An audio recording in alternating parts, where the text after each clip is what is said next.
انسان ته الله د اشرف المخلوقات درجه ورکړې ده، انسان یې په اشرف المخلوقات کې داخل کړی دی. دارنګې په بل ځای کې د ته شر الدواب هم ویلی دی. اوس په کوم صورت کې د انسان اشرف المخلوقات دی، په کوم صورت کې د انسان د شر الدواب نه ګرځي، نو د هغې خو غټ تفصیل دی. او مختصرا چې انسان خپل سترګې، خپل غوږونه، خپل خوله په هغه ځای کې استعمال کړي د کوم څیز دپاره چې ده ته ورکړی شوي دي، نو دا اشرف المخلوقات دي. که دی خپل غوږونه، خپل سترګې او خپل خوله هغه په داسې ځای کې استعمال نه کړي د کوم ځای دپاره چې دله ورکړی دی، بلکې د هغې په خلاف یې دی استعمال کړي، دا انسان شر الدواب دی. ځکه قرآن کریم کې الله تعالی د شر الدواب د هغې چې کوم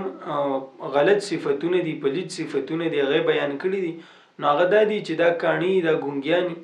یعنی د کوم څیز دپاره یې غوږونه ورکړي دي چې د الله خبرې ته په دې باندې واوره، د الله ذکر ته په دې باندې واوره، د الله توحید ته په دې باندې واوره، دې د هغې کې نه استعمالي، د هغې په خلاف استعمالي. سترګې د دې دپاره ورکړي دي چې د خدای قدرتونو ته په دې باندې وګوره، د خدای قرآن ته، د نبي حدیثو ته په دې باندې وګوره، دې په هغې کې استعمال نه کړي، دا انسان په شر الدواب کې دی. خولې د دې دپاره ورکړې ده چې ته په دې باندې د الله ذکر وکړه، د الله وحدانیت بیان کړه، حق بیان کړه، د حق پرسته طرف ته لاړ شه. دی اوس په دغه ځای کې دا نه استعمالي، د انسان په شر الدواب کې دی. اوس په دې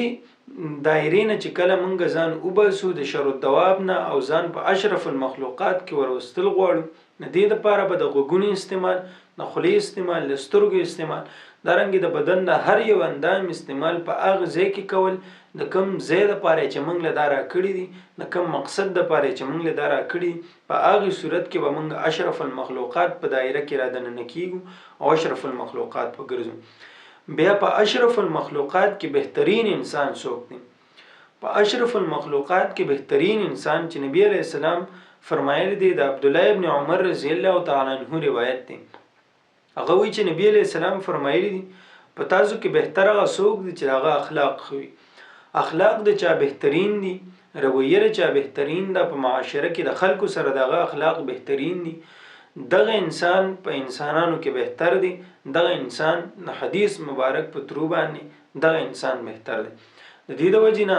اول ځان په اشرف المخلوقات کې راوستل، په ځان کې دغه صفات پیدا کول، دارنګې خپل ځان کامل مؤمن ګرځول، خپل ځان کې صحیح عقیده د توحید راوستل، کامل ایمان په خپل زړه کې راوستل، د لا اله الا الله تصدیق کول، د هغې نه وروستو خپل اخلاق په هغې باندې کار کول، خپل اخلاق بهترین کول چې موږ د اشرف المخلوقات سره سره په دې کې چې کوم بهتر خلک دي نو په هغه بهترینو خلکو کې خپل شمار وکړو.